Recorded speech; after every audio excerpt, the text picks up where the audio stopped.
আমাদের আজকের রেসিপি দই পটল। এটা রুটি, লুচি, পরোটা সব দিয়েই ভালো লাগবে।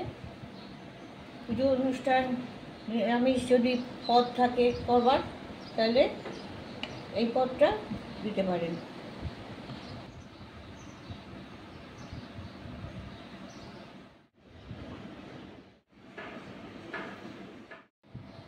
দই পটল করার জন্য প্রথমেই লাগবে পটল। পটলগুলো একটু দেখে কিনতে হবে। এইরকম কচি পটল নিতে হবে। এগুলো দেশি পটল, এগুলোর ভেতরে বীজটা কম হয়, শাঁসটা বেশি হয়।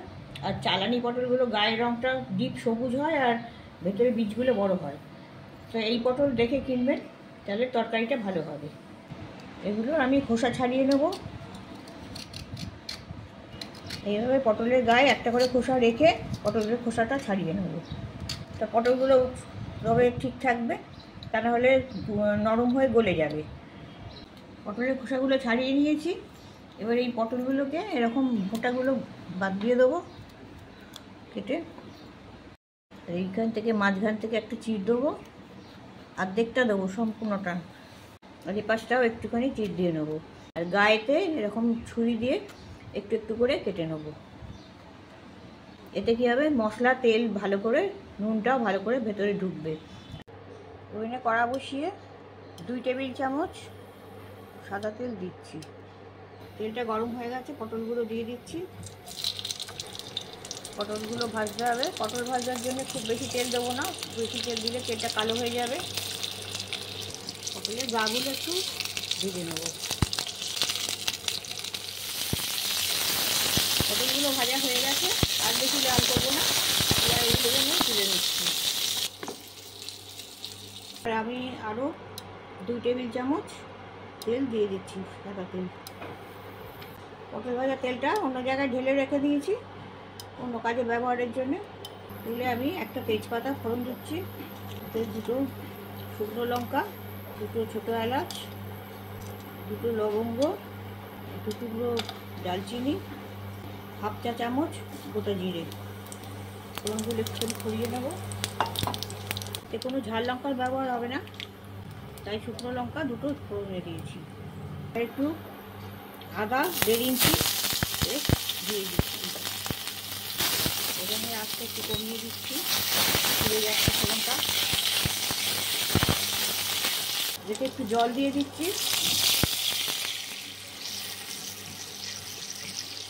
1 চা চামচ ধনে গুঁড়ো, 1/2 চা চামচ জিরে গুঁড়ো, আর 1/2 চা চামচ কাশ্মীরি লঙ্কার গুঁড়ো, আর সামান্য একটুখানি হলুদ একটু দিয়ে দিচ্ছি।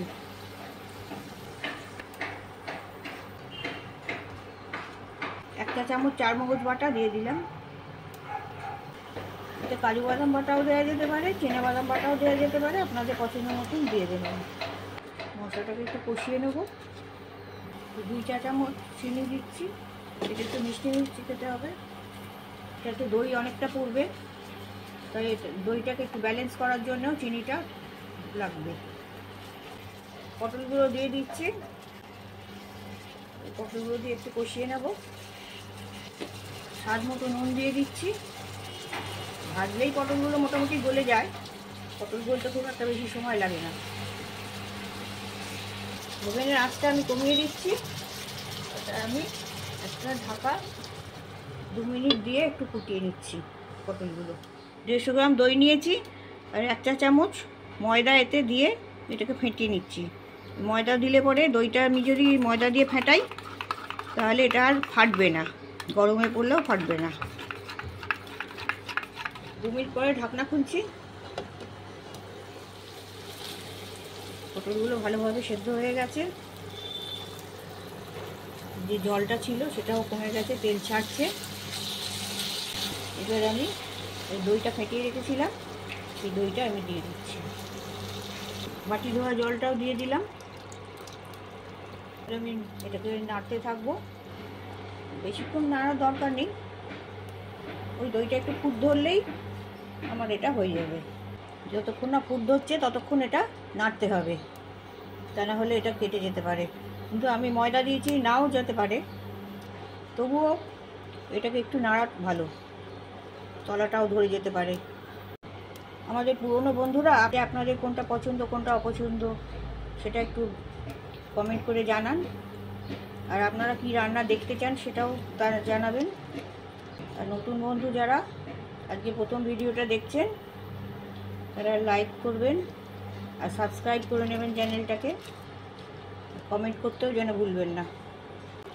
দইটা ফুটতে শুরু করেছে, এবার আমি 1 চা চামচ ভালো ঘি উপর থেকে দিয়ে দিচ্ছি। 1 চা চামচ গরম মশলার গুঁড়ো দিচ্ছি, এতে ডালচিনিটা একটু বেশি আছে পরিমাণে, যাতে ডালচিনির গন্ধটা ভালো আসে। এটা মিক্স করে দিচ্ছি। সম্প্রতি হেসেলে বাঙালি ফেসবুক পেজেও আছে, আপনারা সেখানে জয়েন করতে পারেন। 1 মিনিট চাপা দিয়ে ফুটিয়ে নিচ্ছি। 1 মিনিট হয়ে গেছে, আমি ঢাকনাটা খুলছি।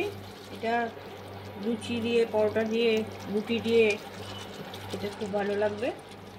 পুজো যে কোনো অনুষ্ঠানে নিরামিষ তরকারির যদি দরকার হয় তখন এই পদটা আপনারা দিতে পারেন, ভালো লাগবে সবাই। সব শেষে 1 টেবিল চামচ ফ্রেশ ক্রিম মিশিয়ে দিচ্ছি,